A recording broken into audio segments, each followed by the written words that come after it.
Bem-vindo mais uma vez ao Espaço Online. O nosso tema de hoje é o e-learning. Nós estamos recebendo o professor Edgar Cornacchione, coordenador do e-learning da FIPECAF, e também professor e chefe do Departamento de Contabilidade Atuária da FEA USP.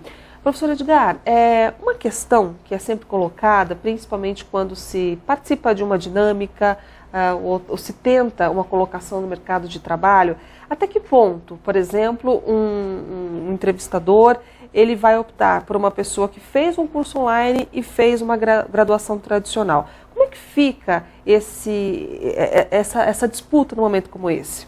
Essa preocupação ela é fundamental e ela diz respeito à credencial que se obtém após um processo educacional. Então, pegando o seu exemplo de graduação, ao final do curso de graduação, a pessoa vai ter um diploma, vai ter um grau de bacharel, e dependendo da modalidade que se tem utilizado, pode levantar essa questão, né, essa preocupação em relação à formação, à competência. Eu diria que aí a resposta ela é complexa, mas eu vou dividir em dois mundos. Existem profissões ou atividades que são altamente reguladas, né? Então a gente pode pegar a profissão de advogado, a profissão de médico, a profissão de professor, de contador, etc., economista. Então essas profissões que são altamente reguladas, elas têm requisitos de exercício profissional que vão além da obtenção da credencial acadêmica. Então, por exemplo, eu preciso passar por um exame de ordem para conseguir obter a minha credencial, minha licença profissional. Então eu diria, dando uma resposta dentro do contexto brasileiro, mas à luz do que eu observo no exterior, principalmente nos Estados Unidos, eu acho que é legítima a preocupação com qualidade da formação do indivíduo, perfeitamente legítima, mas a própria sociedade ela desenvolve elementos, né, e soluções para que essa credencial ela seja validada naturalmente. Então, nos Estados Unidos, por exemplo, instituições de alto prestígio que iniciaram já há algum tempo o uso da modalidade online para a sua educação, têm combinado a cada ano mais a participação de disciplinas online na formação dos seus egressos. E há uma indistinção, ou seja, o tipo de diploma emitido é o mesmo. Então não é um diploma que sai escrito em que a pessoa fez aula assistindo dentro de uma sala de aula convencional ou um diploma dizendo que a pessoa fez aula assistindo por internet. Não há essa distinção porque internamente a instituição tem elementos para garantir a qualidade daquele processo educacional. No caso do Brasil, eu trago também isso. Óbvio que nós estamos num instante histórico diferente da academia americana em relação ao uso de tecnologia. O tamanho da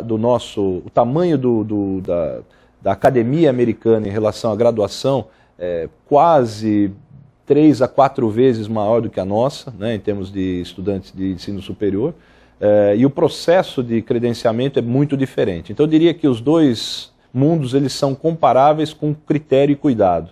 Mas no caso do Brasil a gente percebe, e vale aqui o registrar um voto de mérito ao nosso Ministério da Educação, que tem olhado com muito bons olhos a questão da educação à distância e o nosso conjunto legislativo para operar a educação à distância é muito progressista, eu diria. Então o nosso Ministério da Educação oferece para a nossa sociedade mecanismos muito criativos para que as escolas se credenciem e para que os estudantes tenham essa garantia de que a qualidade será reconhecida, né? E não poderia ser diferente, porque como eu disse anteriormente, é uma modalidade em franco crescimento. Agora, professor, quais são as áreas em que o e-learning se encaixou feito uma luva? Ou ainda onde ainda temos muito a crescer? Que áreas ainda podem crescer bastante com o ensino do e-learning? Se nós pegarmos o e-learning e considerarmos 3 dimensões educacionais que são presentes nas mais diversas áreas do saber, que é a parte cognitiva, a parte de habilidades psicomotoras e a parte de atitudes, eu diria que naturalmente se observa maior presença de e-learning na dimensão cognitiva. Então, discutir conceitos, discutir conhecimentos, compartilhar conhecimentos. Então, é mais natural essa presença. Se nós movemos para a segunda dimensão, que é a dimensão da psicomotricidade, ou seja, habilidades manuais, eu posso pensar numa profissão, pensar num dentista, por exemplo, ou num arquiteto, que precisa ter uma habilidade psicomotora desenvolvida para o exercício profissional. Talvez eu veja num instante temporal mais distante um encaixe perfeito com o e-learning. Não é que eu não veja isso, mas eu vejo essa habilidade num instante 2, vamos dizer assim. E na dimensão de atitudes, desenvolvimento de atitudes, eu vejo perfeitamente compatível com a modalidade de e-learning. Por quê? Porque atitude significa eu valorizar a minha profissão.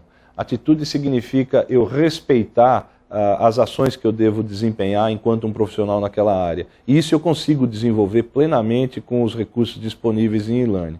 Trazendo uma outra resposta, mais dentro do mundo de negócio, dentro do mundo corporativo, eu diria que, apenas para exemplificar, quando nós criamos o nosso programa e-learning, uma preocupação era, por exemplo, com disciplinas como matemática e estatística. Como é que eu vou aprender, né, o estudante falando, como é que eu vou aprender matemática olhando para o computador, né?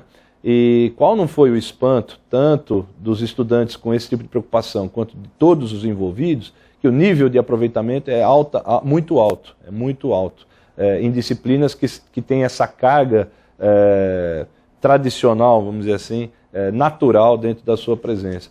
Então, eu diria que sejam exercícios de repetição, exercícios que estão na dimensão cognitiva, na dimensão de conhecimento, até mesmo emissão de julgamentos e síntese de ideias, eu vejo plenamente compatível com os recursos que nós temos hoje na modalidade e-learning. Basta que a administração do programa e os provedores tenham as competências necessárias e acesso aos recursos necessários para desenhar esse currículo e essas estratégias institucionais a ponto de levar essa qualidade para o interessado. Professor, diante de tudo isso que o senhor colocou, é claro que agora se abre uma nova vertente de discussão, que é a questão do futuro do e-learning. O que nós podemos esperar? Olha, a gente pode esperar coisas muito interessantes no futuro do e-learning por uma questão muito simples. O e-learning é altamente dependente de tecnologia. Eu acho que é muito difícil qualquer pessoa negar o avanço tecnológico que a nossa sociedade tem experimentado, né? Quer dizer, um avanço intenso em taxas muito crescentes em termos de aceleração. Então, se nós pegarmos os 15 anos anteriores ao momento de hoje, até o momento em que a internet comercial foi disponibilizada no nosso país, nós pegamos esse mesmo momento, fizemos um rápido exame de consciência, verificar o tipo de avanço que nós tivemos, os computadores, a capacidade de processamento, o tipo de recurso de comunicação que nós tínhamos, seja telefone, telefonia celular, até mesmo recursos de rede. Se a gente fizer a mesma projeção de 15 anos para frente, nós estaremos aí em 2025. Né? Então 2025 é um horizonte temporal razoável para a gente pensar em futuro, né? E a gente imagina que não seja muito distante, porque se você reconhece uma criança que tem de 3 a 4 anos hoje, essa criança é a criança que estará no curso superior em 2025. Né? Então o consumidor da educação do futuro já existe, está aqui e está brincando. Então o que a gente precisa fazer é o seguinte, é verificar que avanços de tecnologia nós somos capazes de prever e como isso impactaria a educação. Um avanço que eu gostaria de registrar é justamente na capacidade de digitalizar conhecimento e também procedimentos. Então, no instante que nós tivermos uma capacidade de processamento computacional mais elevada, como prevê, por exemplo, Ray Kurzweil, que é um futurologista que a gente considera bastante, e uma massa de conhecimento digitalizada, e a gente está migrando para isso, ao momento que as pessoas usam Google para ter acesso a conceitos, procedimentos e até informação, nós teremos uma forma de usar isso muito diferente. Hoje, a presença e a necessidade de um professor chamado biológico, né, de carne e osso, é grande e é indiscutível. Com o tempo, com o avanço dessas tecnologias e da própria tecnologia de interface entre homem e máquina, não é irreal pensarmos que a proporção de professores biológicos vai diminuir naturalmente. Então, dentro de um ambiente e-learning, nós teremos, entre aspas, professores que são agentes não biológicos, cada vez em maior presença. Se nós formos para uma outra dimensão, para uma outra resposta a essa sua pergunta, nós podemos pensar no tipo de ambiente que a educação vai acontecer. Eu advogo a causa de que a educação acontece, principalmente na área de negócios, em ambientes colaborativos, né? Então, eu aprendo muito com o meu colega, da mesma forma que eu aprendo com o meu professor, da mesma forma que o meu professor aprende comigo, né? Então, o ambiente colaborativo é muito importante na área de negócios para a educação.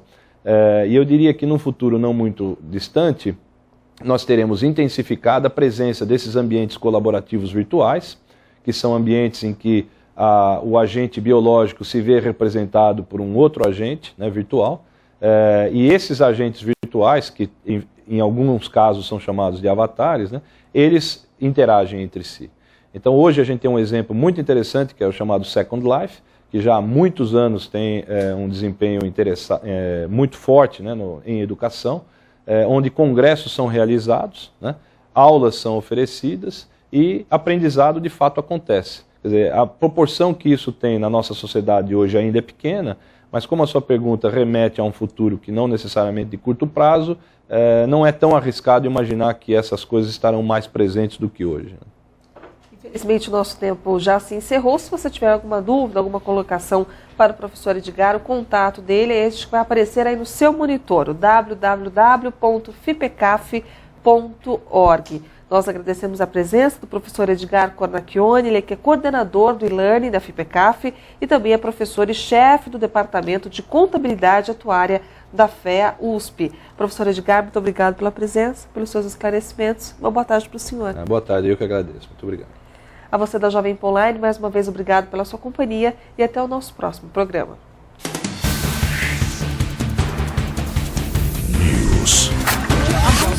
Jogando em câmera, começou